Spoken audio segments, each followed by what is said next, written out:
Ja sam Luna Oblik, inače u 6. razred osnovne škole Dragutina Tadijanovića. Zoran Pogrjašić, princ kod Zrnog Graška ili bilo čega dođe ti na isto. Ako nešto ne volim u bajkama, ako nešto baš skroz ne podnosim, onda to nije nešto nego netko. A taj netko je princ. Zapravo prinčevi koliko god da ih ima. Da se razumijemo i da vas ne varam, ja uopće ne volim bajke. Ali te prinčeve u njima skroz ne podnosim.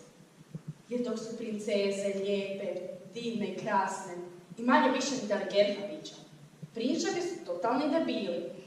Ili su blesavi, ili su glupi, ili imaju velike nosove. A jedan među njima je moj favorit. Taj je po blesavosti i gluposti na prvom mjestu.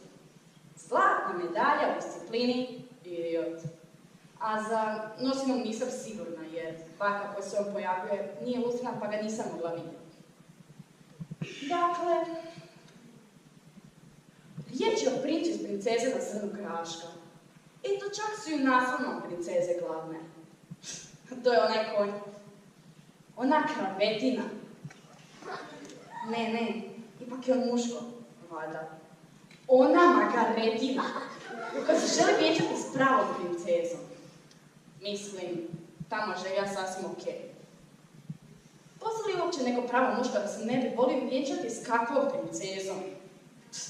Čisto sumnjam. Ali ono što nije okej je način na koji Margaretina provjeravao koja cura je princeza, a koja nije princeza. I još je to princesko maltretiranje pripisao svojoj majici. A kviz pod nazivom Jesam li ja prava princeza izvodio se na sljedeći, također poprilično okretan način. Margaretina bi majka na krevet nabacila ni manje, ni više nego 20 jogi madraca ili šteteka. Pa bi ispod njih gurnula jedno zrno graška. Pa bi pozvala sudionicu kviza da se popne na tu planinu od postelje i da tamo prespava cijelu noć.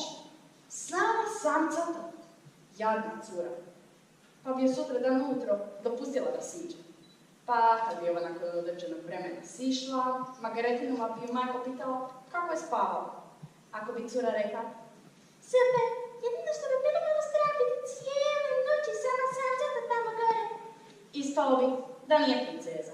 Ako bi odgovorila, strašno, jer me cijela noć nešto užasno žuljalo i puna sam morica po cijelome tijelu. Ispalo bi da je prava princeza. Pa se princ s njome i vjenčao. Debilno, zar ne? A što je najblesavije od svega, i taj konj od princa i njegova majka su povjerovali curi koja je izjavila da ju je žuljalo. Ma šta ju je žuljalo? Jedno zrno graška, jedno maleno zrno graška. Zrnce ispod ni manje ni više nego 20 jogi madraca ili šteteka. A dajte, molim vas, nismo svi debili. Što si u tome da je cura od nekuda virila, dok je Margaretina majka sređivala krevet? Kužite, virila je shvatila što se od nje očekuje i koji je odgovor točan. I sutra dan nakon što se super naspavala, jedino što je bilo malo strah, biti cijele noći sama samcata tamo gore, i odgovorila, pametna cura, prava princeza. Pa jedino me krivo što ona nakon toga nije testirala princa, čisto da ga malo zeza. Pa da frajer vidi kako je to provesti cijelu noć sam samcat na planini od postelje. Pa da se malo opameti, pa da žive sretno do kraja života.